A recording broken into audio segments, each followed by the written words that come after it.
Suzuki Espresso. Siapa yang menyangka mobil yang dibuli-buli ini ternyata dia bisa laris manis ya kan. Dan sekarang gue kesempatan untuk pakai ini di keseharian, di harian, di macet-macetan, pokoknya di berbagai kondisi jalan. Nah, di video kali ini gue mau ngasih tahu ke kalian apa yang gue suka dan apa yang gak gue suka dari mobil ini. Yuk, ikutin terus videonya.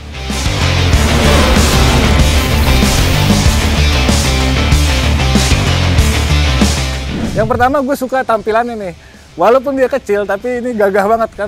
Di jalan tuh pasti lo kelihatan banget. Lihat nih, grill depannya sini, terus bagian bumpernya. Ini bagian depan sih gue suka banget ya. Walaupun hal yang gak gue sukanya adalah dia masih pakai lampu-lampu bohlam. Terus udah gitu, bannya itu kecil banget, jadi kurang proporsional sama bodinya yang gede. Nah, di bagian samping, ini yang bikin gue suka adalah dia punya ground clearance yang tinggi nih. Jadi dia lebih fleksibel untuk diajak kemana-mana. Nah, terus dia juga ada padding-padding kayak gini. Nah, bahkan ini yang warna titanium gininya tuh jadi berasa ini mobil mahal gitu ya. Walaupun masih ada ini nih, lubang kunci, ini yang gua suka secara tampilan dan secara fungsi. Itu yang bikin jelek. Terus di bagian belakang nih.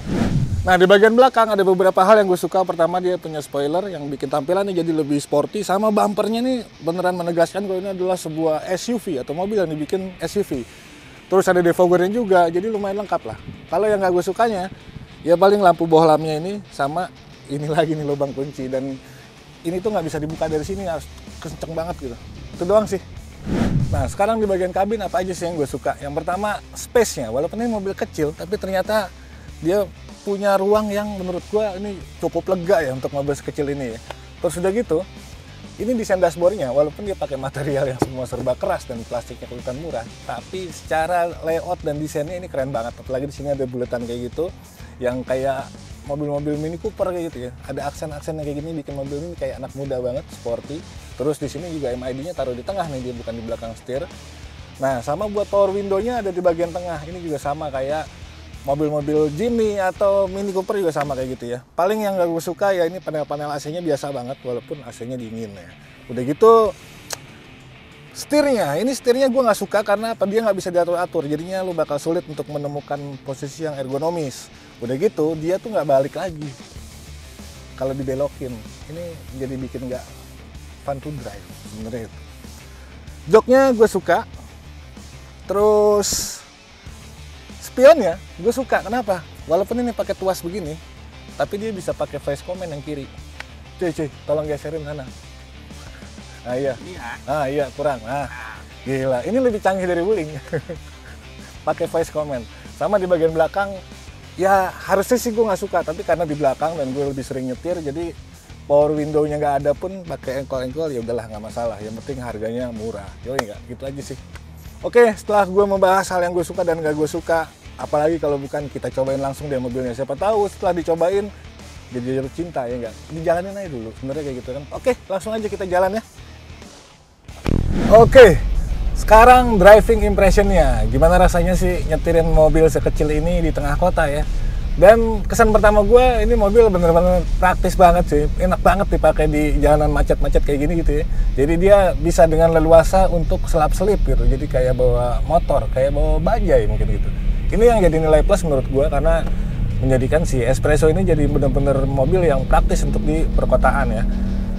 Kalau misalnya untuk mesinnya sendiri, dia pakai mesin 1000 cc 3 silinder, tenaganya itu 67 horsepower dan torsinya 90 Nm. Di atas kertas tuh memang kecil, tapi ketika lo udah coba gitu, apalagi cuman urusan untuk stop and go, ternyata ini secara tenaga cukup.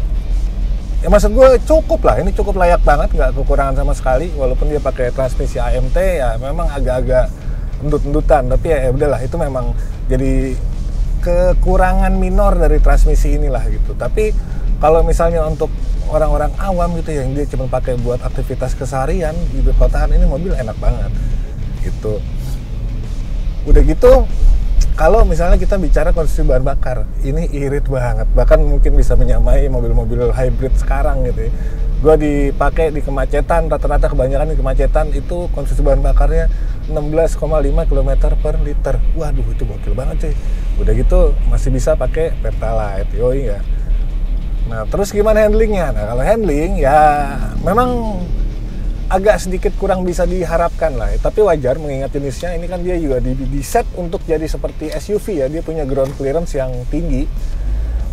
Terus bannya kecil, jadi lo bisa bayangin dia mobil tinggi, bannya kecil, bodinya berat nih. Jadi ya memang kita nggak bisa pecicilan untuk bergerak-gerak gitu ya di jalanan tuh agak-agak inilah, apalagi kalau misalnya di kecepatan tinggi ini kayak gini-gininya dia tuh, ini mobil pasti goyang kalau misalnya kita goyangnya gitu. Itu minornya di situ. Tapi ya balik lagi, ketika ini dipakai buat harian, ini mobil beneran praktis banget dan enak banget untuk dipakai. Paling kalau ada kurang-kurang tadi ya, gue agak kesulitan untuk nyari posisi duduk yang ergonomis karena setirnya juga fix, jadi memang ya gitu deh ya, antara kaki sama tangan harus ada yang berkorban. Tapi secara ini joknya empuk, enak gitu ya. Paling ya feeling setir sama remnya nih yang agak ini remnya memang lumayan menggigit, pakem, tapi memang kayak sedikit agak ngelos gitu, kayak nggak pakem gitu, harus dalam dulu. Nah terus setirnya tuh nggak balik lagi nih, ini kayaknya ada beberapa penyakit di mobil Suzuki electronic power steeringnya ya.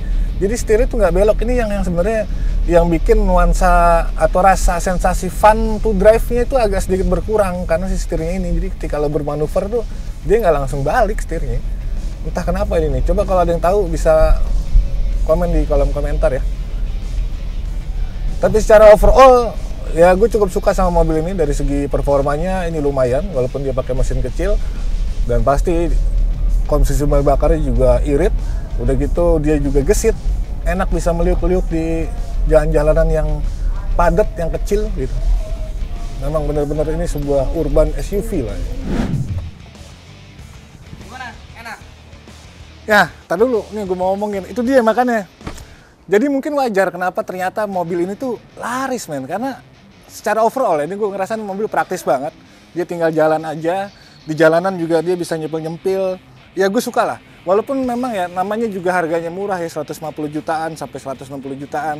Ya ada beberapa yang harus dikorbankan, salah satunya fitur-fitur. Memang kalau fiturnya lebih lengkap mungkin jadi lebih oke lagi. Tapi ya tadi, harganya juga mungkin nggak bakal dapat segitu. Tapi secara overall gue suka sama mobil ini, apalagi ketika dipakai untuk di keperluan perkotaan. Enak banget lah. Tapi kalau kalian punya komen-komen, mau ngebully lagi silakan.